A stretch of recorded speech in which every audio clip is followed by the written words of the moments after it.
So last video we spoke about stink bugs that I was dealing with them in my garden and one of the pests, and you can see this is the damage a stink bug does. You can see all of the little dots and polka dots here is where they've pierced it, and those little mother suckers drinking the juice out of my tomatoes. And obviously this one is ripening, but you can see it's sort of turning brownish in color here. This one has a lot of damage, probably won't taste very good.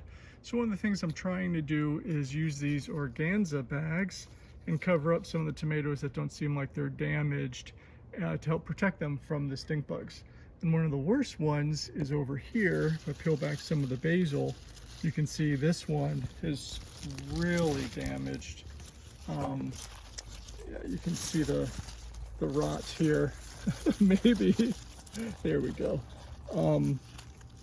And it is significant in regards to that damage. So it can get really bad really fast. I'm leaving that tomato on there just so the stink bugs can still continue to target it, and maybe they'll stay off some of the ones that aren't damaged yet. See my little organza bag tree ornaments here for protection against those stink bugs. And what I'm going to do is add some diatomaceous earth, or DE. Here's a picture of the bag. And I'm going to use this little applicator here and put it on some of the tomatoes that were a little too big to fit in the organza bags that I have. I have some bigger ones coming tomorrow, but I do want to at least do some experimentation here and see if, like some of these big boys over here, I can protect them with the diatomaceous earth. Now I do want to be careful with this. I don't want to spray any bees or anything like that, but we're just going to give it a little squirt and sort of make a puff, and we'll see if that can help. So what this does is it works really well with pill bugs, but anything that's a beetle, so that includes ladybugs, so you got to be careful with it, that it will get in their skin underneath their shell and become really irritating. If you're a Star Wars fan, you remember Anakin Skywalker's rant about sand? They'll all be doing their rant about sand, saying that it's coarse and gets everywhere. So it's a day later from my diatomaceous earth spraying. As you can see, cue the sleigh bells, Merry Christmas. We have all these organza bags, some pretty colors, covering and protecting some of the fruit, make it look like ornaments, and it looks like we have a little dusting of snow to help protect some of the larger ones where my organza bags that I have wouldn't fit. So, this is one side. Fortunately, this side of the garden where the cherry tomatoes are and a few, 2 lemon boys and a pineapple tomato plant are, have not been impacted by the stink bugs yet, at least nothing that I've seen. So hopefully this will help, and I'll get those larger organza bags today from Amazon. But also in the area of the garden that's really been impacted is obviously the tomato bed over here. And again, this is the tomato I demoed with spraying it with the DE, and so it's covered up. Obviously I can't notice any fresh stink bug damage. I did make a journey out here the past day or two doing some squishing and mushing some stink bugs, and got quite a few. And again, you can see it looks like a lot like Christmas here in the garden.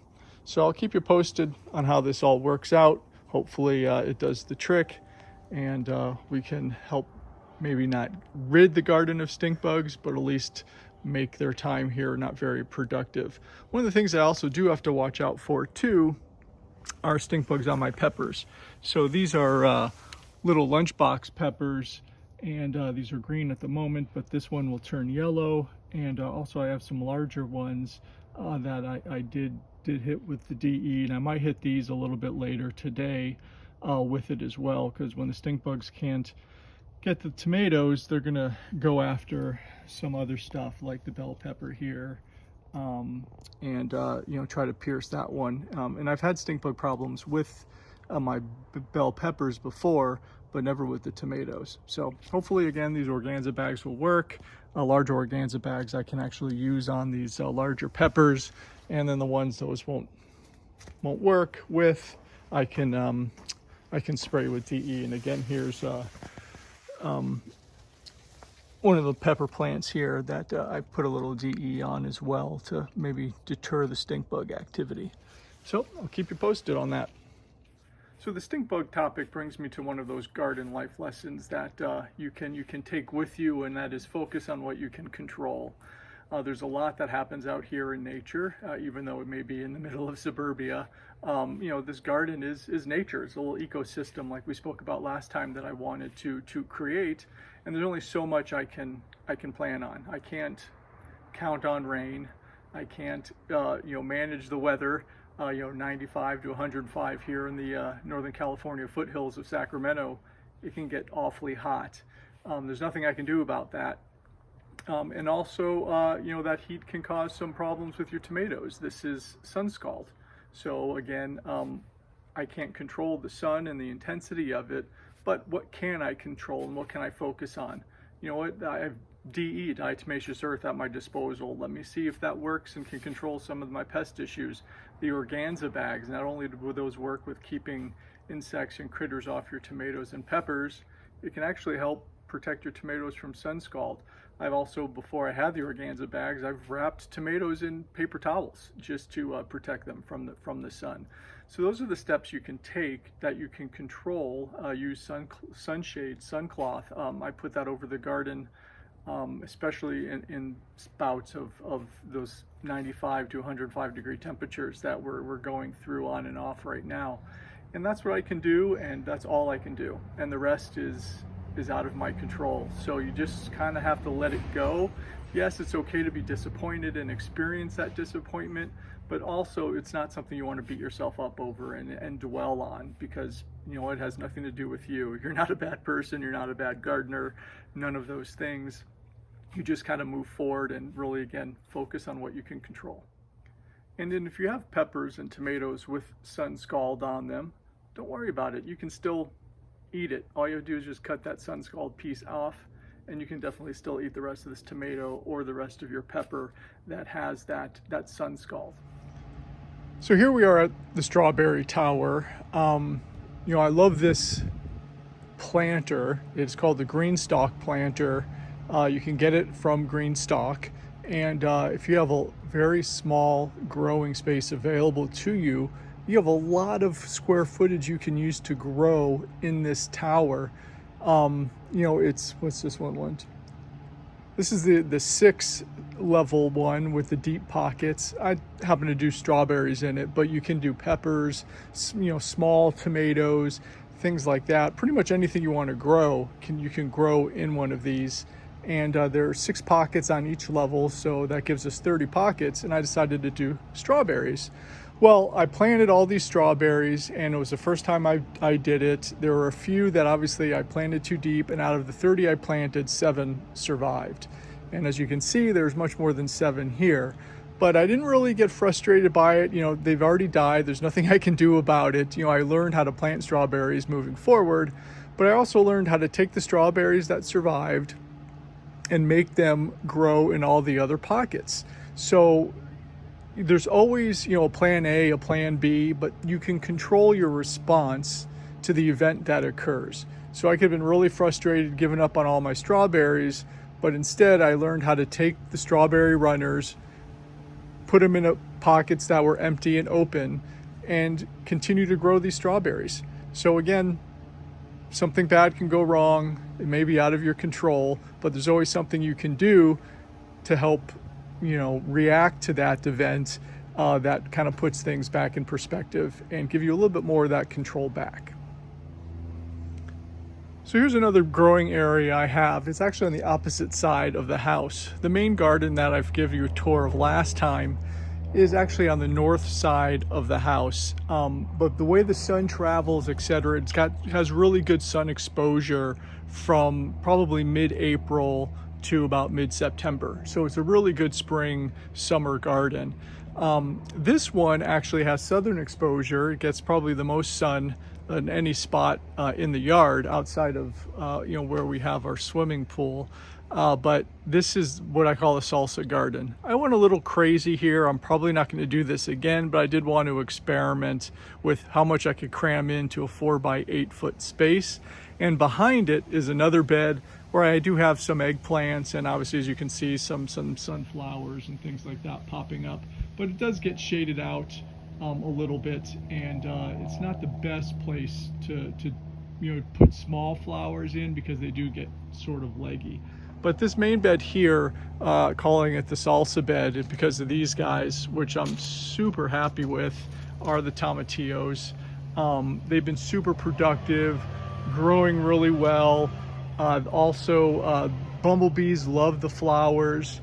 Again, the heat is impacting it a little bit with the flowering. You can see the flowers here, but this plant was just covered in these, and it was phenomenal. One thing to know about tomatillos is in order for them to grow these husk tomatoes, which you see here, one that's unripe, and here's one that's close to being ripe, you need more than one plant. It has to be 2 plants. One plant can't fertilize itself, unlike a regular tomato plant. You do have to get pollen from one plant to another plant in order to get these. So you can do that by wind, by bees, of course, and then also there's a way you can do it manually, pull off a flower and move it around to the other flowers and self-pollinate as well. And I've done all of those to ensure we get a good harvest. But I feel like I'm getting 2 to 3 dozen tomatillos a week and making salsa. I have probably a dozen jars of salsa in my refrigerator right now, and it's amazing to get. And it's a nice, because these are yellow tomatillos, so it's a amarillo, a salsa amarillo versus a salsa verde, and it's very sweet. It's very tropical. I highly recommend this type of tomatillos. It used to be called Queen de Malinalco from Baker Creek Seeds, but now I think they changed it to Chupon de Malinalco. But anyway, it's a great tomatillo. Is very enjoyable, and eating it raw, you can actually do that. Unlike with other tomatillos, it's not really recommended. They just don't taste all that great. This tastes, if you like ground cherries and familiar with that taste, it's sort of a unique fruity, citrusy type of flavor. And I think it's like 50-50 typically with ground cherries. People either like it or they don't. But in the salsa version, with some jalapenos and other peppers in there, it's wonderful. These are some of my jalapenos right here up front.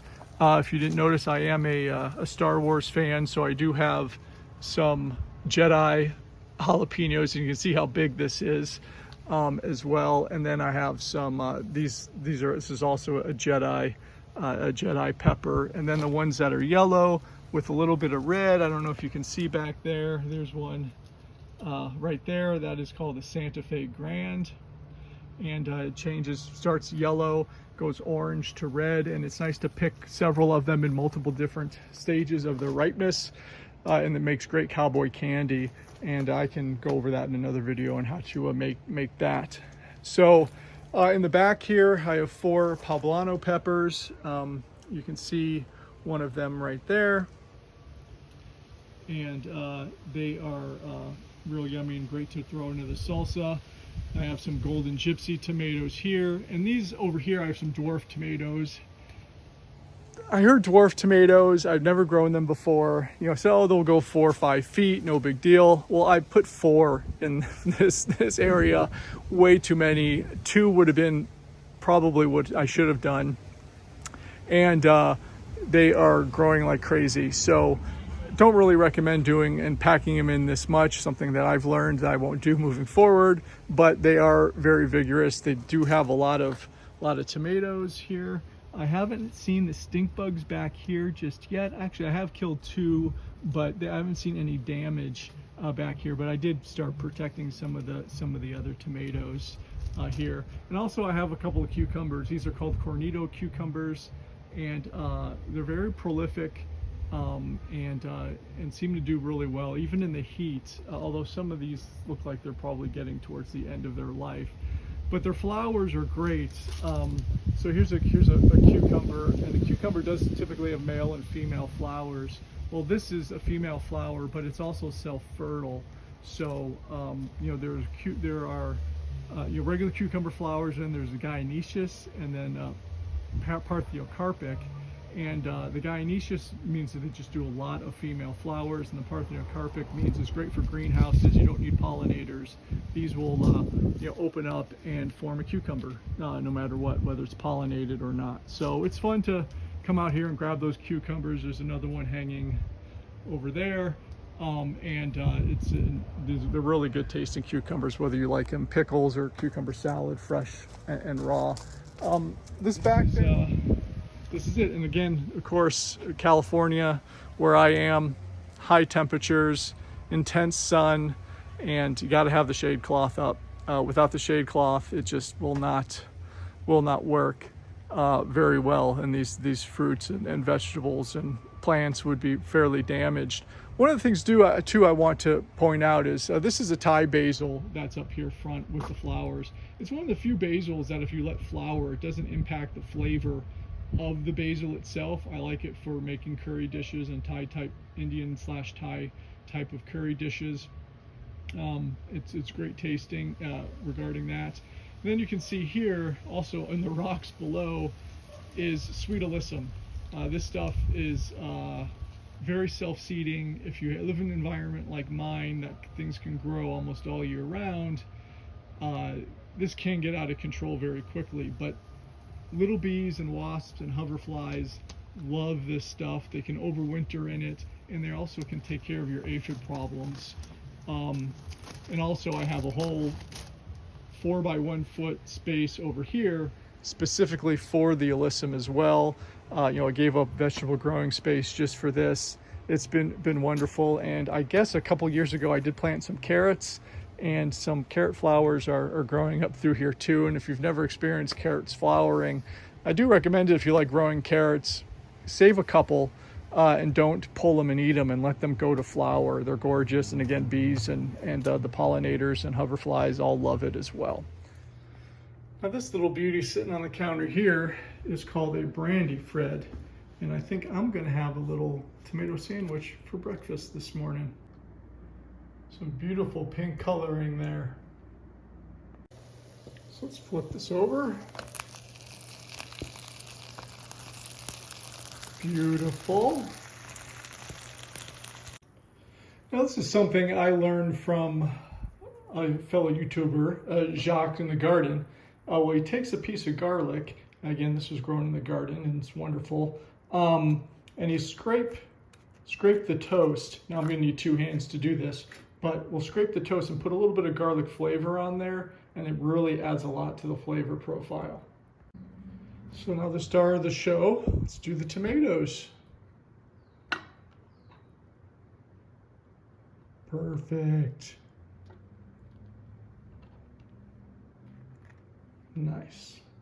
And then we'll do a little salt and pepper.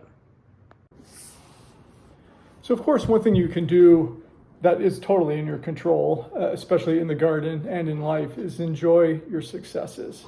So, growing this tomato and enjoying it on this beautiful sourdough toast is definitely one of the things I love to do. Is make some food, whether it's the salsa or pickles or the kukuzi, using that to make a kukuzi lasagna. I highly recommend just doing those types of things. Get the enjoyment out of it. Enjoy your fruits of your labor, and share the wealth as well. Sometimes you just have way too much for just you, and if you can't preserve it all or eat it all, share it with a friend or a neighbor or some family members.